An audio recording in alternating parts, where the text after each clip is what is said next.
And this is Baruch Fleischman. This is the Tikkun Elevator Kollel, and we live in dark times.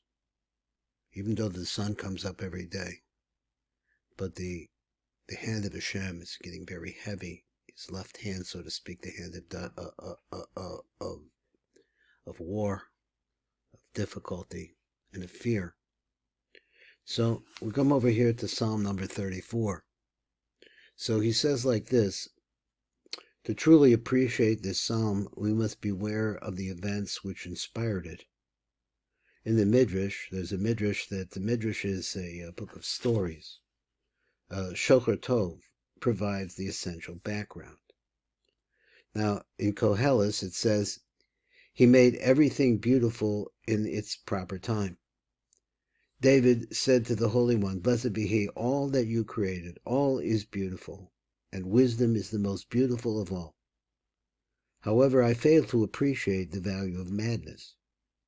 What satisfaction can you derive from a lunatic walking about, ripping his clothing, chased by little children, and mocked by all? God replied, David, by your life, I promise that you will someday need this madness which you now criticize. As Solomon said, he who despises something will be punished by it.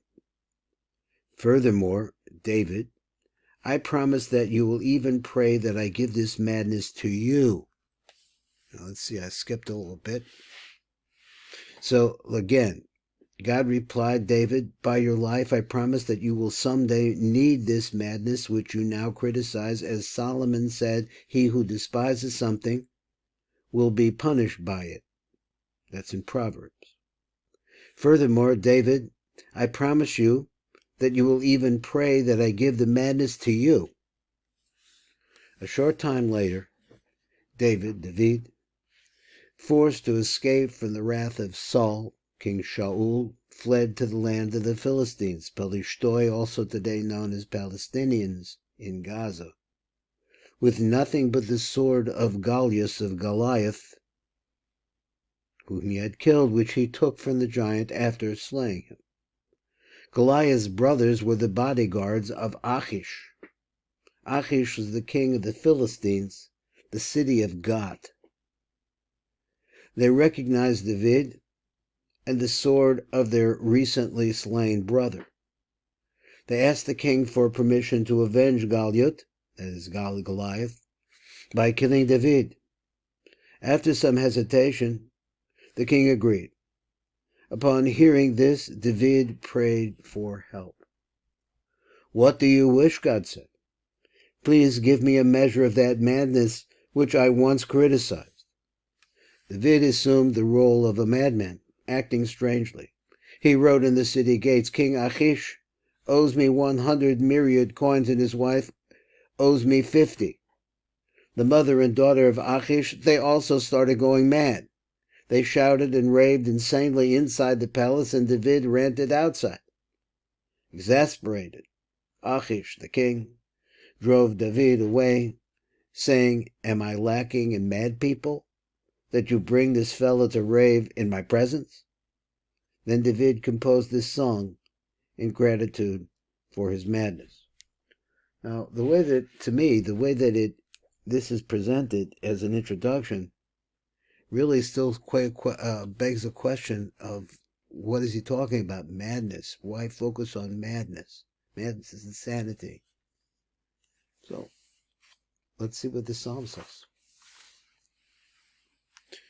Psalm says like this to David when he disguised his sanity before Abimelech, who drove him out, and he left. Then he wrote, I shall bless Hashem at all times.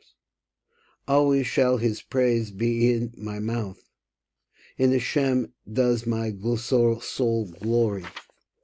May humble ones hear and be glad. Declare the greatness of Hashem with me, and let us exalt his name together. I sought out Hashem, and he answered me. And from all my terrors he delivered me. They looked to him and become radiant, and their faces were not ashamed. This poor man called, and Hashem hears, and from all his troubles he saved him. The angel of Hashem encamps around his reverent ones, and he releases them. Taste and see that Hashem is good. Praiseworthy is the man who takes refuge in him. Fear Hashem, you, his holy ones, for there is no deprivation for his reverent ones.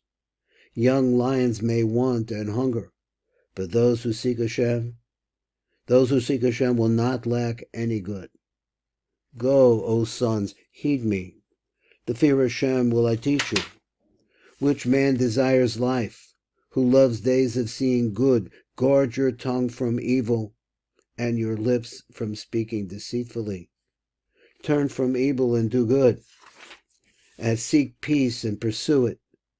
The eyes of Hashem are towards the righteous, and his ears to their cry. The face of Hashem is against the evildoers, to excise from earth their memory. They cried out, and Hashem hears, and from all their troubles he rescues them.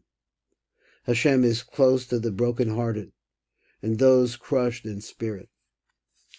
Those crushed in spirit he saves. Many are the mishaps of the righteous man, but from them all Hashem rescues him. But from them all Hashem rescues him. He guards all his bones. Even one of them was not broken. The death blow of the wicked is evil, and the haters of the righteous will be condemned. Hashem redeems the soul of his servants, and all who take refuge in him. All those who take refuge in him will not be condemned. This is Baruch Fleischman. This has been Psalm number 34.